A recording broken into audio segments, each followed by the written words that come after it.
Okay, kiddos, we only have 2 chapters left in this book. This chapter is called Capture. So you remember they're on their way. They've came up with a plan and they're going to go try to capture all the giants. The BFG had made thousands of journeys to and from giant country over the years, but he had never in his life made one quite like this. With 9 huge helicopters roaring along just over his head, he had never before traveled in broad daylight either. He hadn't dared to, but this was different. Now he was doing it for the Queen of England herself, and he was frightened of nobody. As he galloped across the British Isles with the helicopters thundering above him, people stood and gaped and wondered what on earth was going on. They had never seen the likes of it before, and they never would again. Every now and then, the pilots of the helicopters would catch a glimpse of a small girl wearing glasses, crouching in the giant's right ear and waving to them. They always waved back. The pilots marveled at the giant's speed and at the way he leaped across wide rivers and over huge houses. But they hadn't seen anything yet. "Be careful to hang on tight," the BFG said. "We is going as fast as a fizzle crump." The BFG changed it into his famous top gear, and all at once he began to fly forward as though there were springs in his legs and rockets in his toes. He went skimming over the earth like some magical hop, skip, and jumper, with his feet hardly ever touching the ground. As usual, Sophie had to crouch low in the crevice of his ear to save herself from being swept clean away. The 9 pilots in their helicopters suddenly realized they were being left behind. The giant was streaking ahead. They opened their throttles to full speed, and even then, they were only just able to keep up. He's pretty fast, isn't he? In the leading machine, the head of the Air Force was sitting beside the pilot. He had a word atlas at his knees, and he kept staring fists at the atlas. Then at the ground below, starring. Sorry, not staring. There's not an E there. Starring. So he's making a little star on his map as they go to figure out where they were going. Frantically, he turned the pages of the atlas. "Where the devil are we going?" he cried. "I haven't the foggiest idea," the pilot answered. "The Queen's orders were to follow the giant, and that's exactly what I'm doing." The pilot was a young Air Force officer with a bushy mustache. He was very proud of his mustache. He was also quite fearless, and he loved adventure. He thought this was a super adventure. "It's fun going to new places," he said. "New places!" shouted the head of the Air Force. "What the blazes do you mean, new places? This place we're flying over now isn't in the atlas, is it?" the pilot said, grinning. "You're darn right it isn't in the atlas," cried the head of the Air Force. "We've flown clear off the last page." "I expect the old giant knows where he's going," the young pilot said. "He's leading us to disaster," cried the head of the Air Force. He was shaking with fear. In the seat behind him sat the head of the army, who was even more terrified. "You don't mean to tell me we've gone right out of the atlas?" he cried, leaning forward to look. "That's exactly what I am telling you," cried the Air Force man. "Look for yourself. Here's the very last map in the whole flaming atlas. We went off that over an hour ago." He turned the page. As in all atlases, there were 2 completely blank pages at the very end. "So now we must be somewhere here," he said, putting on a finger on one of the blank pages. "Where is here?" cried head of the army. The young pilot was still grinning broadly. He said to them, "That's why they always put 2 blank pages at the end of the atlas. They're for new countries. You're meant to fill them in yourself." The head of the Air Force glanced down at the ground below. "Just look at this desert," he cried.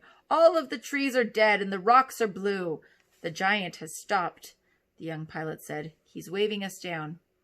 The pilots throttled back the engines, and all 9 helicopters landed safely on the great yellow wasteland. Then each of them lowered a ramp from its belly.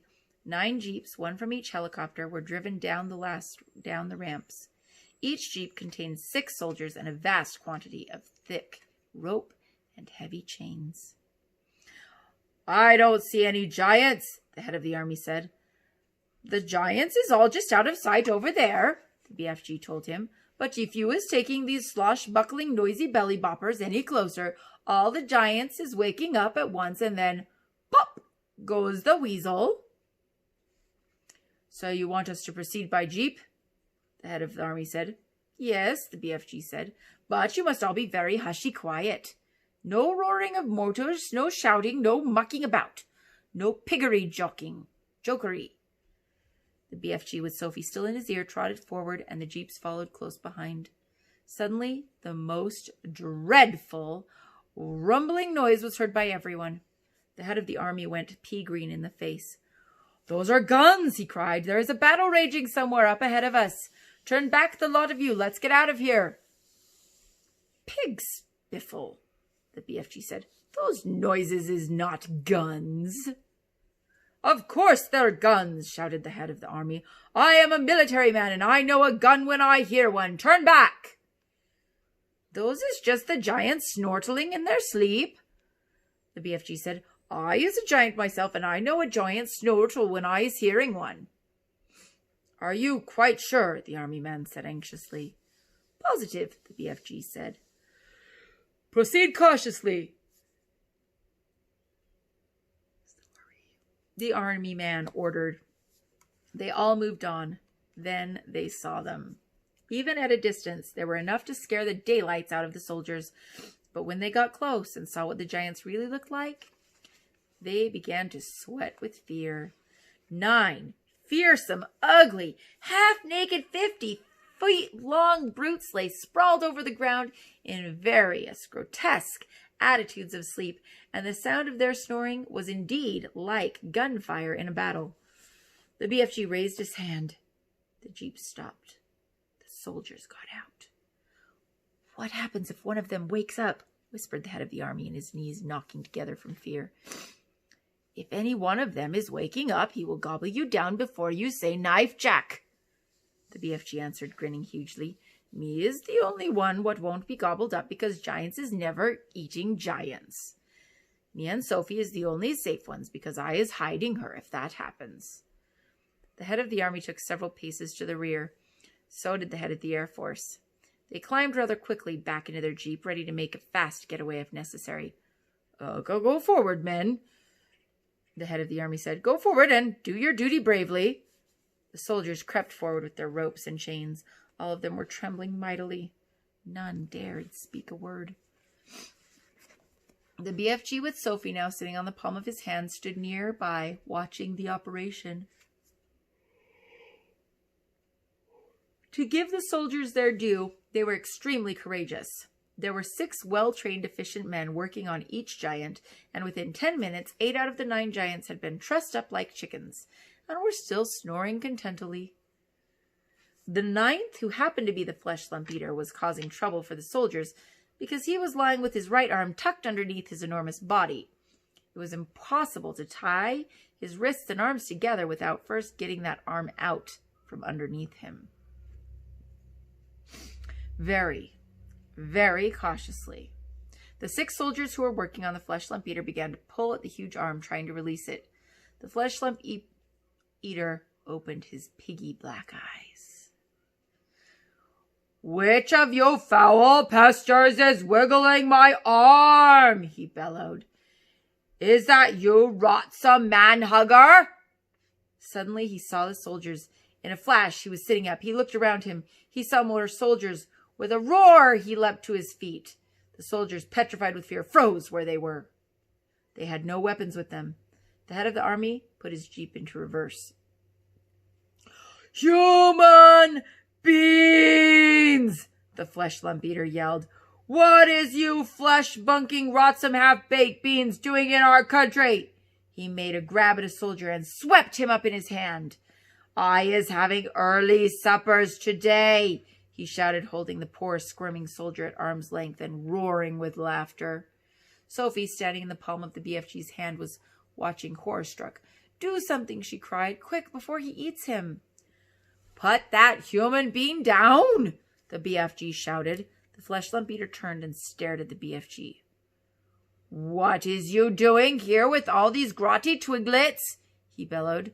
You is making me very suspicious. The BFG made a rush at the flesh lump eater, but the colossal 54-foot-high giant simply knocked him over with a flick of his free arm. At the same time, Sophie fell off the BFG's palm onto the ground.